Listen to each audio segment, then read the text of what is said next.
Hey guys, my name is Arjun. You're listening to or watching The Life. Stay tuned for new episodes every Thursday, 12 o'clock p.m.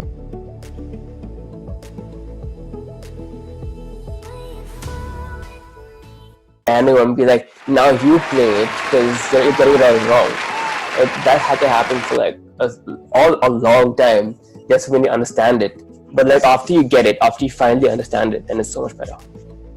Okay, so I'm going to give you a situation here, and you have to choose your top artist that you would pick in the situation and the top song by that artist, which you love the most. All right. Oh boy. Okay, fine. I'll try. So, you wake up in the morning, you're all hazy, you don't know what the hell you're doing, you can't even like get off the bed, upright, and then you remember that you just partied hard last night, like you had too much fun, and then you just came back home and crashed, and you just need to let your head settle down and get back in the zone. So, which artist and the song from that artist would you choose? Oh, so I was actually listening to that artist recently. Like when I say recently, I mean like today, this morning, and I felt exactly that way in the morning, even though I didn't party last night. I just felt like I needed to like kind of just release myself of the stress, I guess. And I listened to. I will show you. Wait, it was actually a Hans Zimmer song. It's not exactly what everyone would listen to, but let me just find the name of it.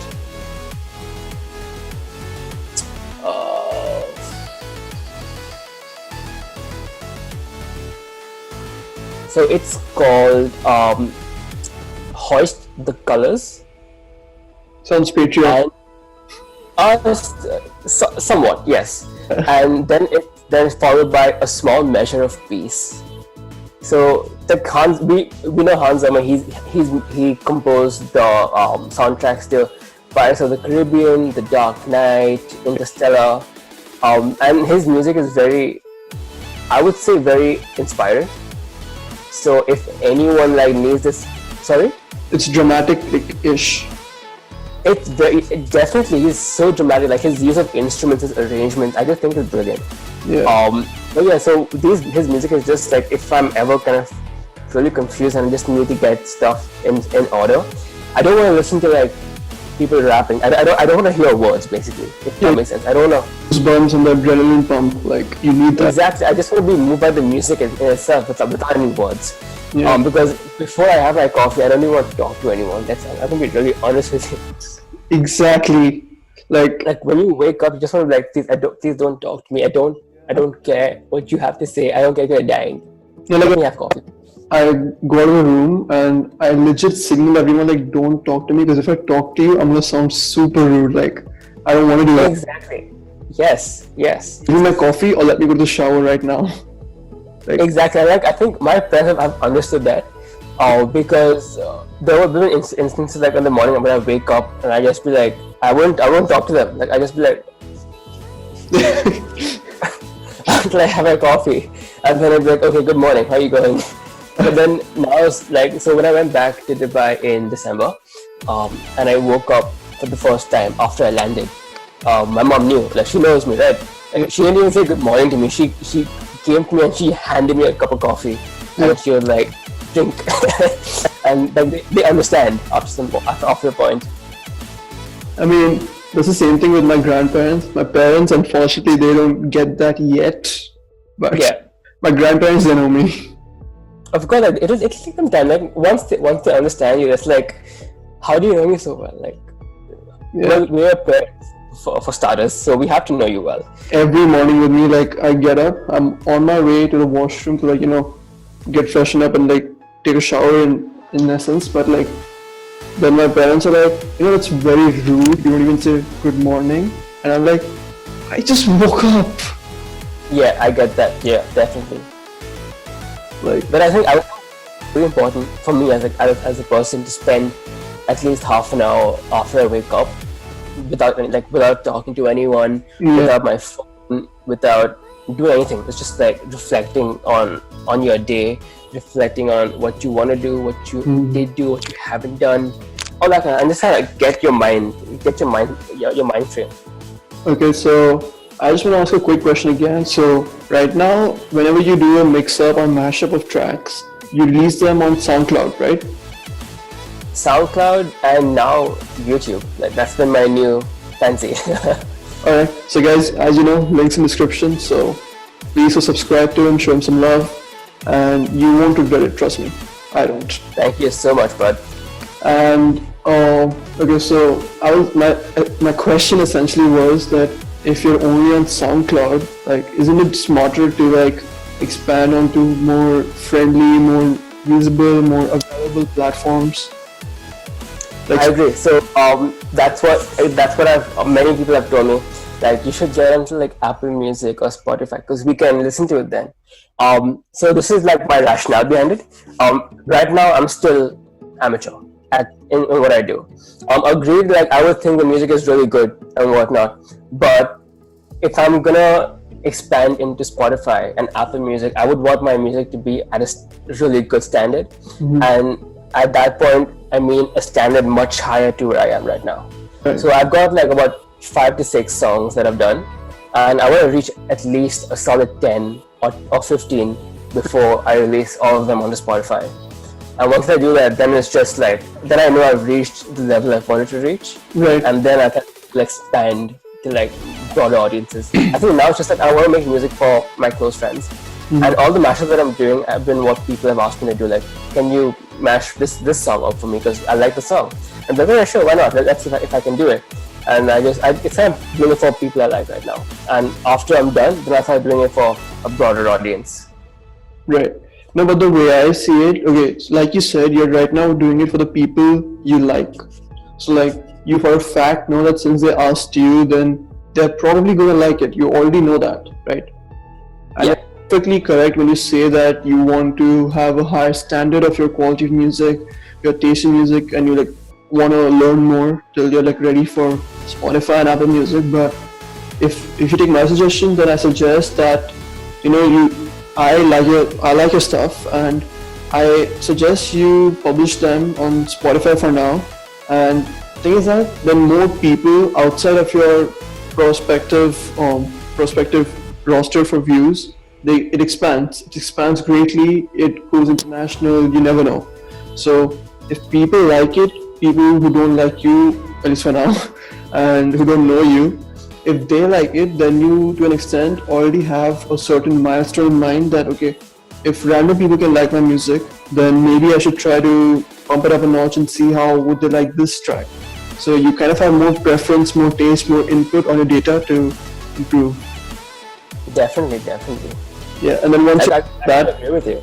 yeah, you never know, because see, right now, online is like the easiest way to survive in nowadays even, so that's why I started the podcast and everything. But in your case, for artists, if you get like, I think 1,000 or plus streams on Spotify, you start earning money, if I'm not wrong. So like, Yeah. so you never know, it's good for some part-time income. Given part-time income, so I figured that on YouTube you can do the same thing as well. But there is a small loophole where I can't necessarily earn money. It's mainly because the music that I send out, it is my music. Like it's my mashup, but the songs aren't my songs. So I have to get like a license before I do anything about it. And even if I do, majority of that income that I get from the music will go to The copyright owner. the recording companies and the producing company that have originally produced that song. Yeah, so he gets the income. So he's basically exploiting me. But I mean, it doesn't matter because it's a hobby of mine, and I just really enjoy mashing music up, and it doesn't matter whether I get paid or not. Yeah, with YouTube there's one more problem, because I have like done a lot of research on how to earn money through YouTube, and the thing is that you need like a certain level of presence in YouTube. You need to have like Definitely, yeah. subscribers, you need to have over 4,000 hours of watch time, which is quite a lot. Yeah, it is, definitely. Yeah, because like even like right now myself with like uploading these 20-minute videos and all, I'm at 25 hours tops in the past Right, yeah. months. So Got it. That's fair enough. it's a lengthy road, And for artists, I think it's gonna be even more tougher because you guys have like 5 minute, 3 minute songs. Yeah. Converting that into 4,000 hours, which is That's like a whole year, 2-3 years of work. Just kind of making stuff out every single day. 5 years minimum. That's tough work, man. It's a very difficult market to kind of succeed in. Yeah. I get that. And it would help if a lot of my content was original and also absolute bangers, but then neither of those yet. So it'll take a while. You're so young and you still got talent, so might as well try. Definitely, yeah. I have time. I'm like 20. I've got ages to go. Yeah, definitely. But I mean, people who are in their 20s, even they have flatlined quite quickly. Like Yeah. especially now in quarantine, they're okay. I'm not gonna lie, they're rising up a bit. But I don't know if you've heard of Charlie Puth. I definitely have. So his tracks, like going back 1 or 2 years ago, they were absolutely good. Attention, or that's the way I am. Those were like absolute rock hard songs. But then he released, I don't remember the name of those songs which he released last year, but I don't think they were like that good. That's my personal perception. I don't like. Yeah, definitely. And apparently his net income and worth totality, it dropped because of those. And now this year he released Girlfriend, and I don't know what else, but Girlfriend is a pretty good song. Right. So like in quarantine, we were definitely rising from the flatline, so that's good. And that's great. I think I follow him on Instagram, right? And he posts these little snippets of him playing piano, and I feel like whatever he plays is so much better than what he releases as songs. Like his improvisation is beyond brilliant. Like he has perfect pitch, which we all know, and he's got this amazing bass in jazz and theory, which he applies into his personal playing. But if he had to apply that personal playing into like the stuff he releases, there would be absolute bangers, like absolute no-brainers. Without even thinking about it. No, but like the thing is that obviously with Charlie Puth, if you like try to keep up with, like, let's say you're playing one of his songs and you're gonna keep up with it, and the moment he hits those high octaves and notes, you can try keeping up, but you are bound to lose your voice through the way, like definitely. Of course, yeah, definitely. Yes. Like singing is tough in general, and to sing as good as him, it's don't think about it. Yeah. No, hard work. No, bro. Like I know quite a few great singers, not only from school, outside school also, and I've seen them flatline while like in the chorus part. Like they just flatline because of the note. Like done. Yeah, definitely. I completely get that. I mean, like Charlie Puth, talent amazing, content amazing, but that guy, he's ruined a lot of voices. I'm sure he has. Yeah. So what else is up? Nothing. Like I don't even know, man. I've got a assignment to work on, so that's gonna be like my task for tonight. Right. Hopefully, before like 1 a.m., I can complete at least 500 words. That's like I'm setting like small goals for myself so that I can actually get stuff done. Because if I just look at the whole 3,000 mark, I'm not gonna get anything done because I'm gonna get intimidated. I'm like, you know what, that's too much of work. I'll wait. So today's goal is just 500 words and kind of build up from there. To build up. Yeah, it works better that way. I think that's my work ethic. Set smaller goals over a longer period. Yeah. And it just works so much better. Makes sense. Totally makes sense. Oh, I have people who actually would spend one day writing out 1,000 words and just like, oh, that's it. Well, I'm good. I'm done. I'm done with essay. Like, I can't do that. I can't do that. I have to like spend over a whole 2 weeks. yeah. I mean, I have a respect for those kind of people. At the same time, I'm like, bro, get a life. Like, genuinely. Right? Do something with yourself. Stop being on your laptop all day. Do something else. I mean, okay. I just realized that we talked about music, we talked about people in general, we talked about artists, but I actually never told the audience like how I know you and stuff. So, like Rich said, He used to go to DMHS, or more commonly nowadays known as GMA, and he was my senior. We actually crossed each other in your last year, if I'm not wrong. Yeah. This guy easily, he's like, okay, story time. So I came in the room going like, okay, you know what? I'm gonna like crush the band this year. I'm gonna get the marching band captain's ticket and whatnot. And then so it's like, oh no, that Rich is doing it. And I'm like, who the hell is Rich? Never seen him, never heard of him. And that very moment, like this conception of you, I'm like, you know what? If I see this guy outside school, I'm gonna kill him. I mean, those are band positions. So I was in the band for like ever since I was in year 9, and I was at normal, just a drummer.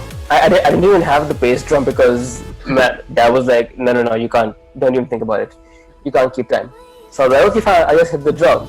And in my last year, I was like, you know what? Just give me a chance. Let me do something. Let me do something worthwhile. Like, fine, you can do the band. He just gave you the stick straight away. Yeah, they did like this. It's your last year. It doesn't matter. You just do it for 1 year. Next year, someone else can do it. I saw you come into the music room with that stick. That broke me, dude. That broke my confidence. Everything. And I mean, truth be said, I started to hate him a lot. But then we like, I became part of this school production, Lost. You remember? Yeah, I do. Yeah. That was a lot of memories. Like I got yelled at by Kevin Oliver, man, because I messed up one of the positions, and I didn't even mess it up. I noted them the exact positions, and in his mind he changed it midway through the performance. Yeah. And unfortunately, I can't read his mind. So when the position came, everyone was in the right positions except one person. And then I was like, and he had to give me this whole mouthful, like, oh, you're so useless. I'm like, oh, I can't do that. No, dude, I totally feel you, because in that way, Rich and I are quite similar. I'm like always the person who's out of place for no reason. Like, I don't know how, I just am. I'm clumsy. Yeah. I'm so clumsy. But anyway, so like we tried to like make up for like all the stuff that we had going on between us for no reason. Like, I don't know why, it was just a vibe that we gave off for no reason. Like, Definitely. But yeah, definitely, it was a great time. And then when I found out that it was his final year, and that was like just about the time I started to like him as a friend and stuff, and I found out it was your final year, and I'm like, god damn it, are you seriously kidding me? But yeah, so when you went, It's been a solid 4 years, man. yeah, solid, like, wow, time flies. Like, It does. Like 4 years. I'm done with uni. Like that's like crazy. It's a whole experience in itself. so what's next for you? Like, what are you planning to do next?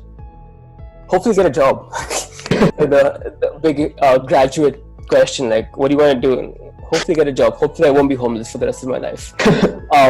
But yeah, I do want to get into recruitment, HR management, or even leadership and development, and just kind of help employees professionally and personally, because there are so many people who get stressed out in the workplace, and it kills me to know that people are doing jobs that they don't like. So my goal is to make sure people enjoy their jobs. I'm pretty sure you've heard this a lot already, but to me, HR managers, they sound like a shrink for employees. They kind of are. I'm not even gonna lie about that. They kind of are. Yeah. I had my placement here recently, and my manager was literally the shrink. Like we have people coming into our office, and they'd be like, "Do you have a second? You want to talk?" And then she'd be like, "Yeah, sure. What's up?" And then they spend like half an hour just venting about their personal problems and being like, "Oh, this happened in my life, and that happened in my life, and I don't know how to deal with it." And my manager would be just telling me like, just relax, take it easy, calm down. It's kind of it is what it is. Like, HR is being the psychologist for everyone. High school all over again. It is. It really is. High school was a lot more drama though. There was more. Oh, he liked me, and then he liked her, and then all that kind of drama. Yeah. This is like more adulty stuff. Like, oh, my dog died. School but an office. Sorry? It's high school but an office. Literally. Except the good thing is that there's no he said, she said issue. Like, if that And happens, that's bro, such a relief. I'm not working for anyone. Screw everyone. I'm not working for anyone then. Really, like once you get to uni, there's no more he said she. Like you get these few people who just can't get over like, oh, but I liked you, and why did you go up with her? And like you're not 50 anymore. Calm down. Get over it. I mean, like, it's kind of relaxing because the way I think of it, like, uni can get intimidating as hell sometimes. And when you see the like somewhat normal stage stuff happening in front of you, you're like, okay, so something hasn't changed for sure. Definitely. It's a refresher of what high school used to be. I mean, call me sadist, call me weird, call me psychotic for saying this, but to me, like, whenever some drama happens in front of me, I'm like, ooh, popcorn time. It's really like I think we all enjoy the drama a bit. Even though we might not want to admit it, we all do enjoy that little spice in our lives, Yeah. and it's natural. Alright, so now, okay, damn it. So I just checked the clock and we have 43 minutes and counting already. But Yep, so long night to it. So, guys, this was me doing an interview with Rich Trotrix. Rich, thanks a lot, man. Really appreciate this. I got you, man. Thank you. Stood up so many times. So, guys, links in description. Follow him, subscribe, follow him on Instagram, and subscribe to his YouTube. Support him for sure. This is me, and you're listening to or watching The Dive with AJ. See you next time.